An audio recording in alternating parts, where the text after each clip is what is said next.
যে জনসভাত যেতিয়া তেওঁ ৰাইজক সম্বোধন কৰিবলৈ যায় তেতিয়া প্ৰথমতে আপোনাৰ ফ্লাইং কিছ দিবলৈ আৰম্ভ কৰে তাততো আপোনাৰ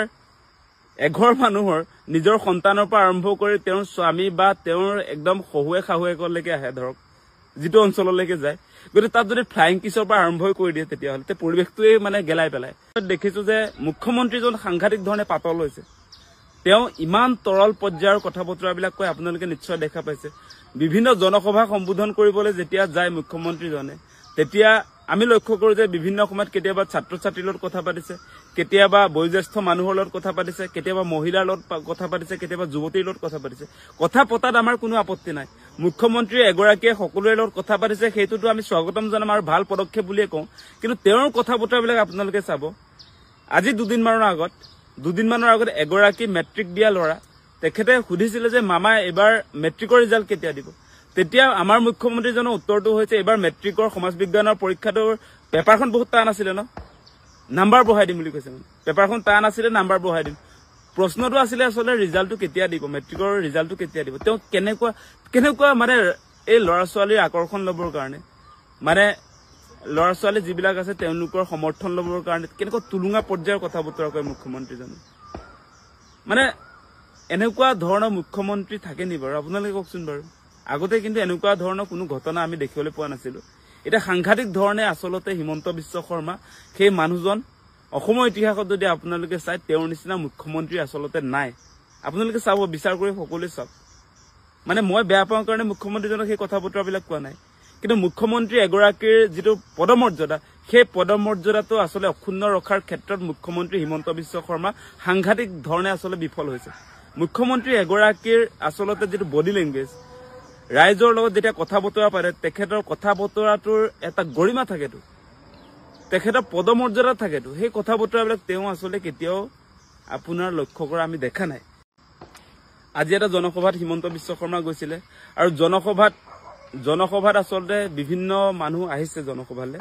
তাৰ পাছত এগৰাকী ছাত্ৰীয়ে মুখ্যমন্ত্ৰীক প্ৰশ্ন কৰিছে যে মামা আমাৰ হায়াৰ ছেকেণ্ডাৰী পৰীক্ষাৰ পেপাৰ লিক হোৱাৰ কাৰণে পৰীক্ষাটো অনুষ্ঠিত হোৱা নাই সেই পৰীক্ষাটো আসলে কেতিয়া পাতিব সেই সম্পৰ্কে তেওঁ জানিব খুজিছিলে আৰু মুখ্যমন্ত্ৰী হিমন্ত বিশ্ব শৰ্মাৰ উত্তৰটো হৈছে যে এবাৰ খেলিমেলি হৈ গ'ল তহঁতক সবকে পাছ কৰাই দিম দে এনেকুৱা ধৰণৰ তেওঁ উত্তৰ দিয়ে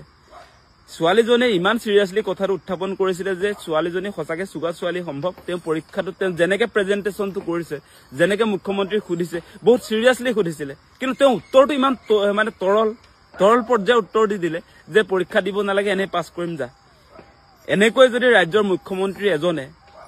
ছাত্ৰ ছাত্ৰীক যদি এনেকৈ কথা বতৰা পাতে তেতিয়াহ'লে সাধাৰণ আমাৰ ছাত্ৰ ছাত্ৰীবিলাকে কেনেকে পঢ়াত মনোযোগ দিব সেই কথাটো আপোনালোকে বিবেচনা কৰক তেওঁ উত্তৰটো হেতু হ'ব লাগিছিল নেকি তেওঁ প্ৰশ্ন কৰা হৈছিল ৰাজ্যৰ মুখ্যমন্ত্ৰী হিচাপে যে হায়াৰ ছেকেণ্ডাৰী পৰীক্ষাটো ভালকে পাতিব নোৱাৰিলে প্ৰশ্নকাকতটো আপোনাৰ ফাদিল হৈ গ'ল গতিকে সেই প্ৰশ্নকাকত ফাদিল হোৱা আজি প্ৰায় 20 দিনমান হ'ল কিন্তু পৰীক্ষাটো আজিলৈকে নাপাতিলে পৰীক্ষাটো হ'বনে নহয় সেই সম্পৰ্কে ল'ৰা ছোৱালীবিলাক অনিশ্চয়তাত আছে গতিকে তেওঁ মুখ্যমন্ত্ৰী হিচাপে আসলতে যিটো প্ৰশ্ন সোধা হৈছিল যে মামা আমাৰ পৰীক্ষাটো কেতিয়া পাতিব তেওঁ উত্তৰটো হৈছে পৰীক্ষা দিব নালাগে যা যে তহঁতক এনে পাছ কৰাই দিম এনেকুৱা ধৰণে আসলে ৰাজ্যৰ মুখ্যমন্ত্ৰী এজনে কথা ক'ব পাৰে নেকি ইয়াৰ আগতো আমি এটা লক্ষ্য কৰিছিলো এটা তেনেকৈ আসলে এটা জনসভাতে আমাৰ এবাৰ মেট্ৰিক দিয়া এজন ল'ৰাই সুধিছিলে মুখ্যমন্ত্ৰীক যে মামা এবাৰ আমাৰ মেট্ৰিকৰ ৰিজাল্ট কেতিয়া দিব মুখ্যমন্ত্ৰীয়ে তেওঁক কৈছে ভাগিনীয়েকক কৈছে যে এবাৰ সমাজ বিজ্ঞানৰ পৰীক্ষাৰ পেপাৰখন বহুত টান আহিছিল ন নাম্বাৰ বঢ়াই দিম যা এনেই নাম্বাৰ বঢ়াই দিব মানে মুখ্যমন্ত্ৰী হ'ল বুলি এনে নাম্বাৰ বঢ়াই দিব পাৰে নেকি বাৰু এনেকুৱা ধৰণৰ কথা বতৰা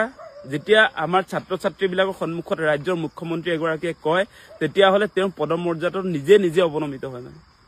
তেওঁৰ কথা বতৰাৰ জৰিয়তে আসলতে ল'ৰা ছোৱালীয়ে পঢ়াৰ প্ৰতি ধ্যান দিবনে না উচ্ছৃংখল হ'ব এই কথাটো আপোনালোকে বিবেচনা কৰক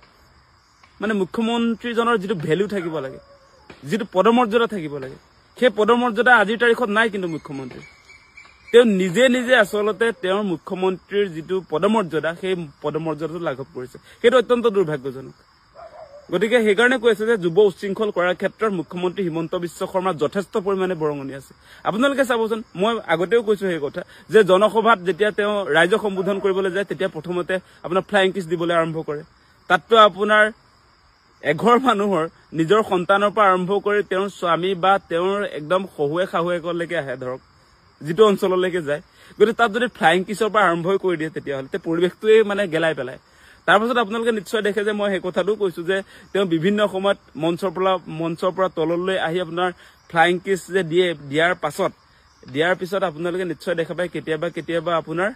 এই যে আপোনাৰ সেলফি লোৱা পৰ্বটো যেতিয়া আৰম্ভ হয় তেতিয়াতো কাৰোবাক খাবতি মেলি চুমা খুৱাই কাৰবাৰটোতো আৰম্ভই হৈ যায় গতিকে এনেকুৱা ধৰণৰ কাৰবাৰৰ জৰিয়তে আমাৰ যুৱ উশৃংখলতাৰ ক্ষেত্ৰত এই কাৰবাৰবিলাকে যথেষ্ট পৰিমাণে আচলতে অৰিহণা যোগায়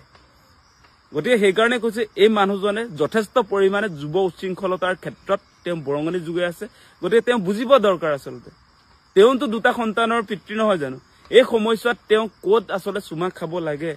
ক'ত আচলতে কেনেকুৱা ধৰণৰ মানে তেওঁৰ যিটো আপোনাৰ ফেচ ভেলুটো আচলতে কেনেকুৱা ধৰণে তেওঁ